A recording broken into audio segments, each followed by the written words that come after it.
नमस्ते, welcome to Hi Legal. And आज के इस वीडियो में हम कंटिन्यू करने वाले हैं अपने बीएनएस की लेक्चर सीरीज, जिसमें आज हम पढ़ने वाले हैं chapter number 3 which talks about general exception. ये चैप्टर है सेक्शन नंबर 14 से लेकर के सेक्शन नंबर 44 तक। So let's get started. तो चलिए देखते हैं चैप्टर नंबर 3 किसकी बात करता है। चैप्टर नंबर 3 में दी हुई है हमें जनरल एक्सेप्शन, जो है 14 से लेकर के 44। अब ये जनरल एक्सेप्शन आखिर है क्या? तो ये जनरल एक्सेप्शन कुछ ऐसे प्रोविजंस हैं जो क्रिमिनल लायबिलिटी को एक्सटिंग्विश कर देते हैं, समाप्त कर देते हैं। यानी कि अगर आपका केस इन किसी सेक्शंस के भीतर फॉल कर रहा है तो जो आपकी क्रिमिनल लायबिलिटी होगी वो एक्सटिंग्विश हो जाएगी, समाप्त हो जाएगी। Means you get immunity from the offences. ठीक है, तो यही चीज़ यहाँ पे लिखी हुई है कि ये जो चैप्टर है जनरल प्रोविजन जनरल एक्सेप्शंस का, इट एक्सटिंग्विश क्रिमिनल लायबिलिटी। ठीक है, ये आपकी क्रिमिनल लायबिलिटी को खत्म कर देता है।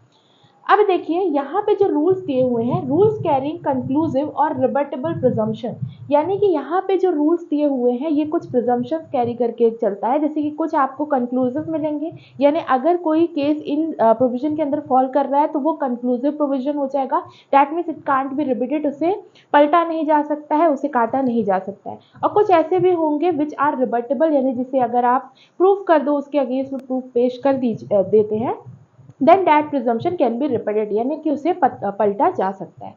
तो यहाँ पे जैसे फॉर एग्जांपल हम ले लें, जैसे 7 ईयर्स तक का बच्चा अगर कोई भी क्राइम करता है और आपने प्रूफ कर दी कि जो बच्चा है उसकी ईयर 7 ईयर्स है, तो फिर चाहे कुछ भी हो जाए वो आपका इररिबटेबल प्रिजम्पशन हो जाएगा। That means the child gets irrebuttable immunity in that particular case. कुछ भी हो जाए, 7 साल का बच्चा है, चाहे वो इनोसेंट हो, चाहे वो ना हो, चाहे वो मैच्योर हो, चाहे वो ना हो, the child gets ultimate absolute immunity. तो ये हो गया इररिबटेबल प्रिजम्पशन यहाँ पे। ठीक है, और कुछ ऐसे हैं जो रिबट हो सकते हैं, यानी कि जिसे पलटा जा सकता है। अब देखते हैं, वैसे एक चीज़ याद रखिएगा, क्रिमिनल केसेस में जनरल रूल क्या होता है कि जो बर्डन ऑफ प्रूफ होता है वो किसके ऊपर होता है? प्रोसिक्यूशन के ऊपर। मतलब कि क्या है, कोई भी अगर क्रिमिनल केस आप फाइल कर रहे हो तो जो व्यक्ति आरोप लगाता है, जो एक्यूजेशन लगाता है, that means the victim side, that means the prosecution side, उसको अपना केस प्रूफ करना पड़ता है, वो भी बियॉन्ड रीजनेबल डाउट, है ना। यानी कि युक्त संदेह के परे उसको साबित करना पड़ेगा कि भाई अक्यूज्ड ने ही यहाँ पे क्राइम कमिट किया है, तब जाके उससे पनिशमेंट होती है। और ये प्रूफ करने का जो सबूत का भार है, that means the burden of proof, वो किसके ऊपर रहता है? वो विक्टिम के यानी प्रोसिक्यूशन साइड के ऊपर रहता है। But not in this case, not in the case of general exception. General exception के केस में क्या होता है? But here rule gets reversed, यानी कि यहाँ पे जो बर्डन ऑफ प्रूफ है, सबूत का भार रहेगा, वो किसके ऊपर रहेगा? वो रहेगा अक्यूज के ऊपर। यानी कि जो यहाँ पे आपका व्यक्ति है जिसके ऊपर आरोप है, जो आपका आरोपी है, उसको ये चीज़ प्रूफ करनी पड़ेगी कि भाई हमारा केस जनरल एक्सेप्शन में फॉल कर रहा है और मैं ऑफेंस करते समय इन पर्टिकुलर सेक्शंस में से किसी का डिफेंस लेना चाहता हूँ और ये मेरे सबूत हैं। मतलब यहाँ पे जो बर्डन ऑफ प्रूफ है, यहाँ पे जो सबूत का भार है, वो अक्यूज के ऊपर रहेगा, ना कि प्रोसिक्यूशन के ऊपर। ठीक है, तो ये चीज़ याद रखिएगा। ये बात कहाँ पे लिखी हुई है? ये बात लिखी हुई है सेक्शन नंबर 108 ऑफ भारतीय साक्ष्य अधिनियम 2023 में। उसमें ये चीज़ क्लियर मेंशन्ड है कि अगर आप कोई भी जनरल एक्सेप्शन क्लेम करना चाहते हो तो आपके ऊपर, यानी अक्यूज्ड के ऊपर, जो यहाँ आरोपी रहेगा उसके ऊपर क्या रहेगा? बर्डन ऑफ प्रूफ रहेगा। ठीक है, एंड ये जो जनरल एक्सेप्शन है ये सिर्फ बीएनएस के ऑफेंसेस पे नहीं, बल्कि कोई अदर लोकल लॉ या स्पेशल लॉ है उसके ऊपर भी एप्लीकेबल होता है। ये चीज़ याद रखिएगा। देन अगर हम बात करें कैटेगरीज ऑफ एक्सेप्शन की, यानी जो हम ये पढ़ने वाले हैं 14 से 44 तक, इसमें जो भी आपके एक्सेप्शंस आएंगे हम इनको 2 कैटेगरीज में बांट सकते हैं। वो कैटेगरीज क्या है? Number 1 is excusable and number 2 is justifiable. अब यहाँ पे मैंने सेक्शन भी मेंशन किए हैं, जैसे एक्सक्यूजेबल में कौन कौन से हैं? 14, 17, 18, 20, 21, 22, 23 एंड 24। जस्टिफिएबल में क्या है? 15, 16, 19, 20, 25, 26, 27, 30, 31, 32, 33 and 34 to 44, that is private defence. अब इन दोनों कैटेगरीज का मतलब क्या है? देखिए जो एक्सक्यूजेबल है इसका मतलब है कि इन पर्टिकुलर सिचुएशंस में देयर इज एन एक्सक्यूज, एक कारण है जिसकी वजह से वो ऑफेंस कमिट हुआ है और वो इन जनरल एक्सेप्शंस के भीतर फॉल कर रहा है। जैसे कि 14 में अपन मिस्टेक देखते हैं, हमने जो ऑफेंस किया है वो हमने मिस्टेक की वजह से किया, मिस्टेक ऑफ फैक्ट की वजह से किया है। 17 यहाँ पे ये भी मिस्टेक की बात करता है, when you are justified by law, यानी यहाँ पे आपने ऑफेंस तो किया है पर गलत फहमी में किया है। लाइक 18 में एक्सीडेंट है, ऑफेंस हुआ है किसी एक्सीडेंट के माध्यम से हुआ, दुर्घटना के माध्यम से हुआ है, ठीक है। 20, 21 ये आपका डोली इनकेपेक्स वाले आ गए, यहाँ पे बच्चा क्राइम कर रहा है, यानी ये सारे समझ रहे हैं, ये सब क्या है, एक्सक्यूजेस है। 22 में आपने ऑफेंस किया but you are a person of unsound mind, ठीक है, तो आपकी अनसाउंडनेस की वजह से आपने क्राइम किया है, तो इसका मतलब है यहाँ पे एक्सक्यूजेस है, कुछ ना कुछ कारण है। ऑन द अदर हैंड जो जस्टिफिएबल वाले ऑफेंसेस होते हैं, इसमें जो आपने ऑफेंस किया है वो आपने जानते बूझते किया है, विथ इंटेंशन किया है, लेकिन यहाँ पे कुछ ऐसे सर्कमस्टेंसेस थे जो आपके एक्ट को जस्टिफाई कर देते हैं। फॉर एग्जाम्पल जैसे कि यहाँ पे 15 की बात करें, 16 की बात करें, 15 में क्या है, ऑफिसर ऑफ कोर्ट अगर कोई जजमेंट दे देता है, 16 में जो जज का वो होता है, जज का कंडक्ट होता है, वो आपको किसी ऑफेंस के लिए पनिश करता है, तो वो जानते बूझते कर रहा है ना। जैसे जल्लाद का हम देखते हैं एग्जाम्पल, हैंगमैन किसी को फांसी दे दिया, ठीक है, तो उसको पता है कि भाई फांसी देने से ये व्यक्ति मर जाएगा, लेकिन वो क्या कर रहा है, वो इस चीज़ को एज पर लॉ कंडक्ट कर रहा है। लाइकवाइज जैसे जज ने ऑर्डर दिया है, मान लीजिए डेथ पेनल्टी दी है, वो एज पर ऑर्डर कर रहा है, एज पर लॉ कर रहा है, ठीक है। तो यहाँ पे जो उसकी सिचुएशन है that is justified by law, इस वजह से यहाँ पे ये जो सारे सर्कमस्टेंसेस आपको देखने मिलेंगे। प्राइवेट डिफेंस का भी एग्जांपल ले सकते हैं, आप जानबूझ करके सामने वाले पे हमला करते हो क्योंकि you are saving yourself from that injury that the other person is committing on you, ठीक है। तो ये सारी जो सिचुएशंस आएंगी ये आएंगी जस्टिफिएबल में। तो आई होप इन दोनों का डिफ्रेंशिएशन क्लियर होगा, ये आपको कॉन्सेप्ट के हिसाब से जानना इंपॉर्टेंट है। अब दो यहाँ पे मैंने केसेस मेंशन किए हैं। Number 1 is the very famous case of KM Nanavati. इस केस में एक चीज़ क्लियर की गई थी कि अगर कोई भी केस ऐसा है जिसमें कि जो अक्यूज्ड है that accuse is claiming general exception, तो वहाँ पे एक प्रिजम्पशन जो रहेगा वो उसके अगेंस्ट भी चलेगा, प्रिजम्पशन ऑफ इनोसेंस नहीं रहेगा, presumption would be against the accused person, okay.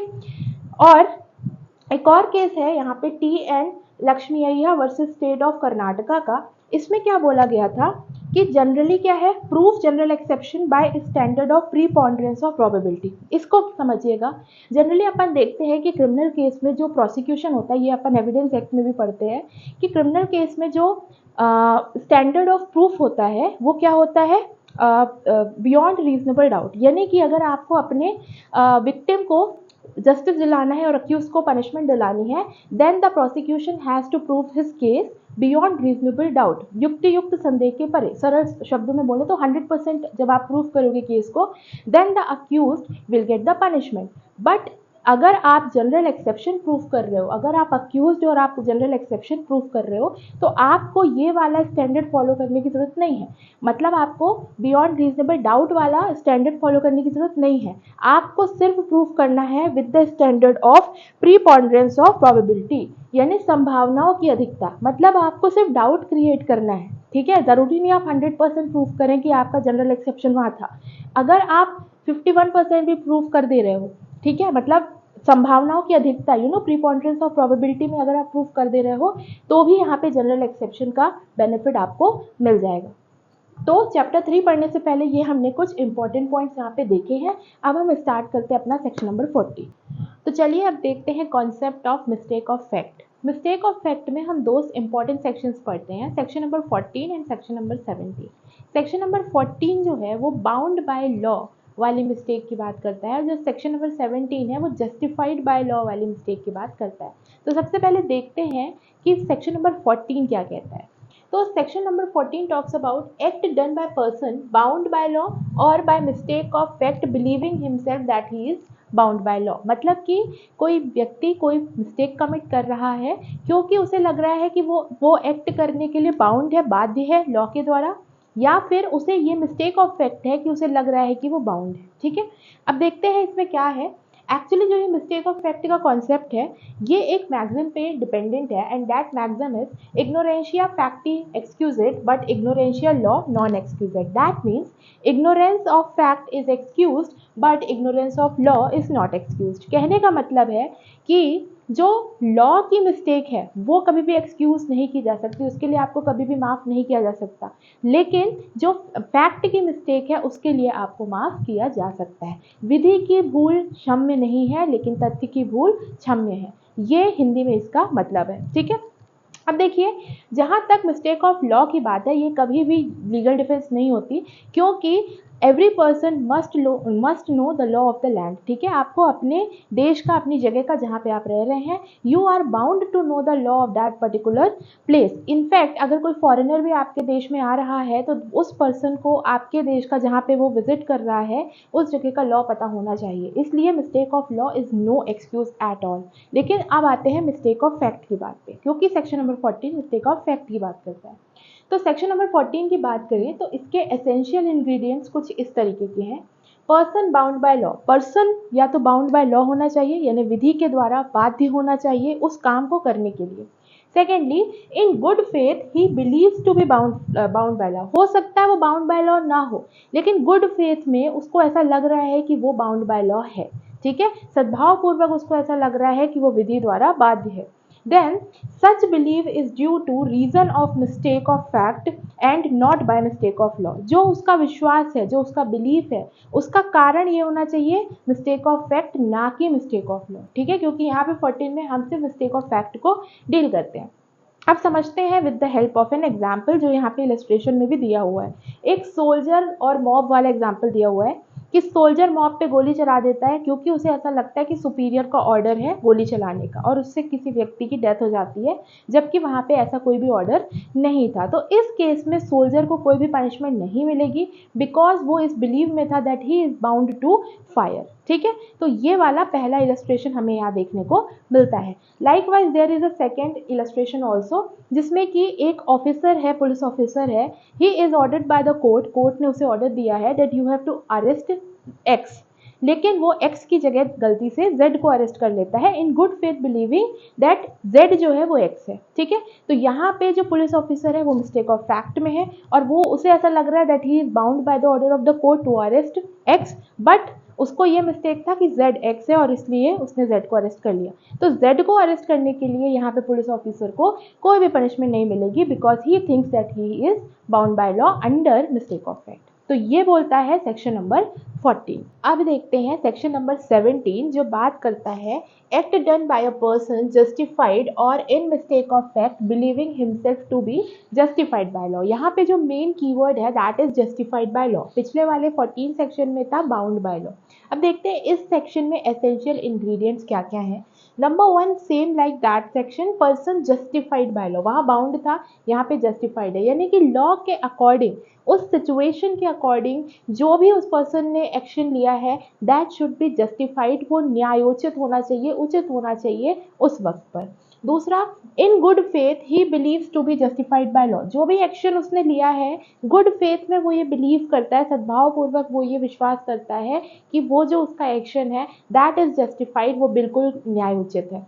Number 3 is such believe is by reason of mistake of fact और by not by mistake of law. वही सेम चीज़ है कि जो भी उसने एक्शन लिया है विथ मिस्टेक ऑफ फैक्ट उसको ऐसा लग रहा है कि वो सही है, not by mistake of law, क्योंकि mistake of law is no excuse. ठीक है, तो ये 3 इसके एलिमेंट्स एसेंशियल वाले हैं। 14 में भी सेम है, बस वर्ड वहाँ पे बाउंड है और यहाँ पे जस्टिफाइड है। अब हम इसे समझते हैं with the help of example. तो देखिए एग्जाम्पल, इसमें जो इलस्ट्रेशन है उसी को हमने लिया है। मान लीजिए ए किसी रास्ते से जा रहा था एंड उसने देखा ही सॉ जेड किलिंग सी। ठीक है, उसने देखा, ए ने देखा कि जो जेड है वो सी को मार रहा है, मर्डर कर रहा है। उसे ऐसा लगा कि जो जेड है वो सी का मर्डर कर रहा है, तो उसने क्या किया, उसने यहाँ पे A seize Z but actually Z was acting in self defence. A ने क्या किया, ए ने सीज कर लिया जेड को, उसने सोचा कि इसको सीज करके इसको अरेस्ट करवा देंगे because he thought that Z is killing C. लेकिन एक्चुअली क्या था, जेड सेल्फ डिफेंस में एक्ट कर रहा था। हो सकता है कि यहाँ पे सी उसको मारने की कोशिश कर रहा हो, दैट्स वाई जेड अटैक्ड सी, ठीक है। लेकिन ये बात ए को नहीं पता थी, तो उसने तो जो ये कुछ एक्शन लिया उसको सीज करके, that was justified as per his understanding. उसकी अंडरस्टैंडिंग के अनुसार तो ये जस्टिफाइड था, क्योंकि वो क्या था, मिस्टेक ऑफ फैक्ट में था, और उसे ये लग रहा था इन गुड फेथ कि ये जो एक्शन मैंने लिया है that is justified by law. तो यहाँ पे ए ने जो जेड को सीज किया है उसके लिए उसको कोई भी पनिशमेंट नहीं मिलेगी, बिकॉज यहाँ पे ए जो है वो मिस्टेक ऑफ फैक्ट में था और वो सोच रहा था कि that he is doing correct और वो जस्टिफाइड है। तो यहाँ पे A has done no offence और उसको कोई भी यहाँ पे पनिशमेंट नहीं मिलने वाली है। तो ये है हमारा सेक्शन नंबर 14 और 17 जो इग्नोरेंशिया फैक्टी एक्सक्यूजेट एंड इग्नोरेंशिया ज्यूरिस नॉन एक्सक्यूजेट की मैगजिम के आधार पर बने हुए हैं, और हमने इन दोनों को अच्छे से डिटेल में समझा। अब 14 और 17 पढ़ने के बाद हम बीच के बचे दो सेक्शंस पे देख लेते हैं, 15 और 16। सेक्शन नंबर 15 बात करता है एक्ट ऑफ जज व्हेन एक्टिंग जुडिशली। कोई भी एक्ट ऑफ जज है, जज ने कोई भी एक्शन लिया है और उसको ऐसा लग रहा है दैट उसके पास पावर है बाय लॉ कि वो एक्शन ले सकता है, वो जजमेंट दे सकता है, वो ऑर्डर दे सकता है व्हेन एक्टिंग जुडिशली, मतलब वो जुडिशली एक्ट कर रहा है in the court room with his authority he is working. तो उसमें अगर उसने कोई भी ऑर्डर दिया है, कोई भी जजमेंट पास किया है, उसके लिए उस पर कोई भी ऑफेंस नहीं बनाया जा सकता, क्योंकि वहाँ पे वो जुडिशली एक्शन ले रहा है और उसको वो गुड फेथ में ऐसा बिलीव करता है that he has the power to give particular judgement और ऑर्डर। यहाँ पे हर जज को प्रोटेक्शन मिलती है जो भी वो एक्शन लेते हैं इन द कोर्ट रूम। इसके बाद जो आता है next section, that is section number 16। It talks about act done pursuant to judgement और ऑर्डर ऑफ द कोर्ट। जितने भी एक्ट हो रहे हैं in pursuance of the order of the court या फिर जजमेंट, ठीक है। जैसे जजमेंट आया कोई भी केस का, उसमें उसके थ्रू मान लीजिए किसी को अरेस्ट करने का ऑर्डर आया है, मान लीजिए कोई अटैचमेंट करने का ऑर्डर आया है, मान लीजिए किसी को फांसी देने का ऑर्डर आया है, तो जितने भी ऑफिसर्स हैं जो इस चीज़ के लिए काम करेंगे उनको ये सेक्शन नंबर 16 प्रोटेक्शन प्रोवाइड करता है। एक बहुत ही फेमस एग्जाम्पल है जो बहुत एग्जाम्स में भी आता है, hangman. Hangman protected under this provision, यानी कि जो हैंगमैन होता है, जो फांसी दिलवाता है किसी भी ऑफेंडर को, उसको प्रोटेक्शन भी यही पर्टिकुलर सेक्शन देता है, because he is pursuing his duties under the order of the court, ठीक है। तो इस वजह से यहाँ पे जो हैंगमैन है उसको भी प्रोटेक्शन मिलता है। इस पर्टिकुलर सेक्शन में एक चीज़ और मेंशन की हुई है कि भले ही कोर्ट के पास ज्यूरिसडिक्शन ना रहा हो उस ऑर्डर या जजमेंट को पास करने का, लेकिन जो ऑफिसर उस ऑर्डर के परसुएंस में एक्शन ले रहा है, अगर उसे ये बिलीव है कि उसके पास ज्यूरिसडिक्शन है, तो उस केस में अगर वो गुड फेथ में अपनी ड्यूटीज़ को कर रहा है तो भी उसे सेक्शन नंबर 16 का प्रोटेक्शन मिलेगा, नॉट विथ स्टैंडिंग कि कोर्ट के पास ज्यूरिसडिक्शन था उस ऑर्डर को पास करने का या नहीं, ठीक है। तो ये थे हमारे section number 15 and 16। Thank you so much and keep watching high legal.